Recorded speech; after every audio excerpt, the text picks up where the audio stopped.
سماجی کاری 22 سنن ابو داؤد نمبر 4815 میں موجود ایک حدیث میں حضور نبی اکرم صلی اللہ علیہ وآلہ وسلم نے نصیحت فرمائی کہ جب لوگ عوام میں ملیں تو عوامی سڑک کے حقوق کو ادا کریں۔ اس حدیث میں سب سے پہلی بات یہ ہے کہ مسلمان اپنی نگاہیں نیچی رکھیں اور ان چیزوں کی طرف نہ دیکھیں جو ان کے لیے حرام ہے۔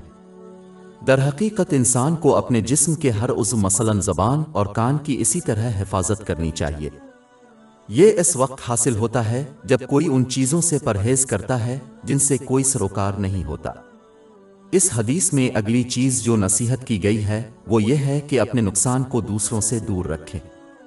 اس میں تقریر کی صورت میں دونوں نقصانات شامل ہیں، جیسے کہ بد زبانی اور غیبت کرنا اور جسمانی حرکات سے ہونے والا نقصان۔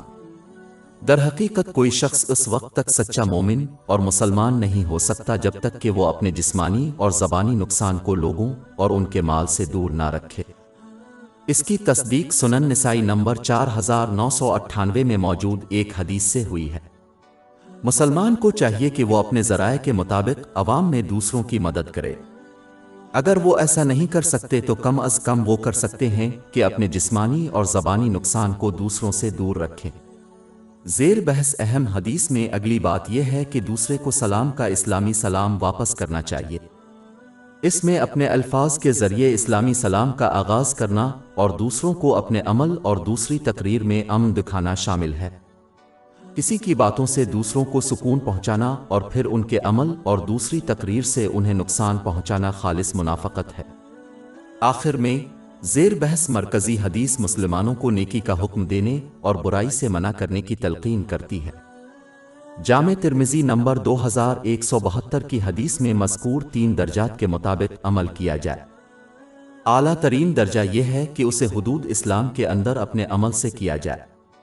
اگلی سطح یہ ہے کہ اسے کسی کے الفاظ کے ساتھ کیا جائے، اور سب سے ادنا درجہ یہ ہے کہ اسے اپنے دل سے کرنا یعنی چھپ کر کرنا۔ یہ فرض ہمیشہ اسلامی علم کے مطابق اور نرمی سے ادا کرنا چاہیے۔ جہاں ممکن ہو دوسروں کو شرمندہ کرنے سے بچنے کے لیے اسے نجی طور پر کیا جانا چاہیے، کیونکہ یہ اکثر اچھے مشورے کو مسترد کرنے کا سبب بن سکتا ہے۔ یہ بھی مناسب وقت پر کیا جانا چاہیے، مثال کے طور پر ناراض شخص کے پرسکون ہونے کے بعد، کیونکہ غلط وقت پر اچھا مشورہ اکثر بے اثر ہوتا۔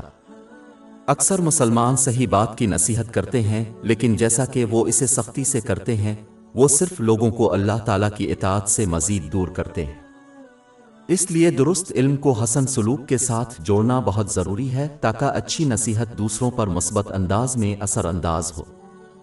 باب 3 علی عمران آیت 159 پس اللہ کی رحمت سے اپنے ان کے ساتھ نرمی کی، اور اگر تم بدتمیز ہوتے اور دل میں سخت ہوتے تو وہ تمہارے ارد گرد سے ہٹ جاتے۔ چونکہ ان خصوصیات کو عوامی طور پر اپنانا اور لاگو کرنا مشکل ہے، اس لیے کسی کو محفوظ آپشن کا انتخاب کرنا چاہیے اور عوام میں دوسروں کے ساتھ میل جول کو کم کرنا چاہیے، کیونکہ یہ اکثر اچھے سے زیادہ نقصان کا باعث بنتا ہے۔ نتیجہ اخذ کرنے کے لیے یہ نوٹ کرنا ضروری ہے کہ ایک مسلمان کو ان خصوصیات کو اپنانا چاہیے اور تمام لوگوں کے لیے ظاہر کرنا چاہیے، خواہ ان کا مذہب کوئی بھی ہو۔ ہماری ویب سائٹ www.shekpod.com پر 400 سے زیادہ مفت ebooks, audio books, infographics, podcast اور بلاگ دستیاب ہے۔